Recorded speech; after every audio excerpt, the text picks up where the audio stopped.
In December 2020, mRNA vaccines started changing the course of the pandemic.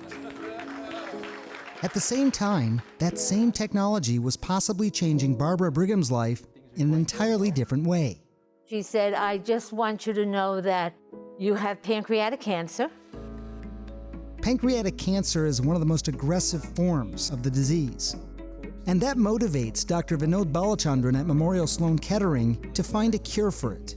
We really need new treatments for patients. Stay tuned. Right now, the immunotherapies that are used to treat cancer patients, they only work in about 20% of patients.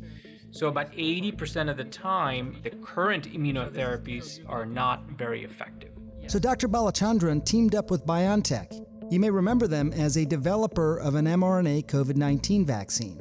Their goal? To begin trialing mRNA as a pancreatic cancer treatment. I was willing to try whatever would prevent me from having a shorter life than I really wanted to have. Cancer has challenged scientists for years, in part because the cells continuously mutate, making them harder for the immune system to detect. But that's exactly why BioNTech's co-founders, Dr. Uhar Sahin and Dr. Özlem Türeci, have been working with mRNA for decades to see if they could outsmart cancer. How do you know it is specific really to that cancer and not to healthy human cells in that particular patient's body? That was actually the last 2 decades which we invested in to identify how we get the best targets, the best mutations, the best molecules to recognize cancer cells and distinguish them from normal cells. Remember how mRNA works in COVID-19 vaccines. It essentially gives our immune system detailed instructions to make a specific part of the virus, so our immune system can then learn to recognize it and create antibodies against it. Those instructions can then be tailored and tweaked quickly if the virus evolves. The idea is this could work in a similar way, but for cancer. The optimal technology to be able to custom make a vaccine rapidly in real time, which is really important for a cancer patient who wants care, the best technology out there, we thought, was mRNA.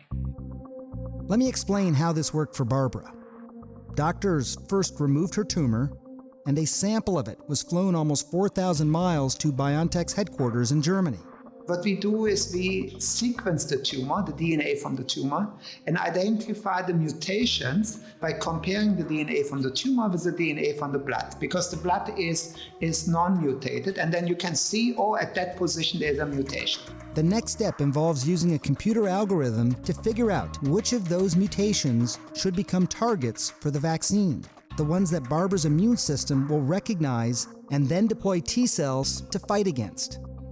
It took just about 6 weeks for Barbara's custom cancer treatment to be created.